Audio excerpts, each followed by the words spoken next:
જય શ્રી રામ, જય કષ્ટભજન દેવ, હર હર મહાદેવ। તો મિત્રો, આજે તમે બધા એટલે એવું કાર્ય કરો કે આપણે ચકલાને બહાર ચણ લેવા ન જવું પડે, એટલે ચકલાની મોત ન થાય। એટલે તમે ગમે આપણે જઈને ચકલાને થોડા ઘણા દાણા નાખો, 50-25 ના નાખો।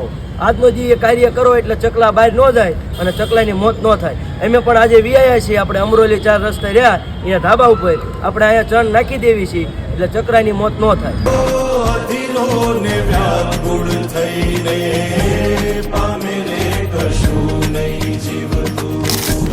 જાલીને મનોરથ જીવતું, માલીને માયાને જીવતું, અધીરો ને વ્યાકુળ થઈ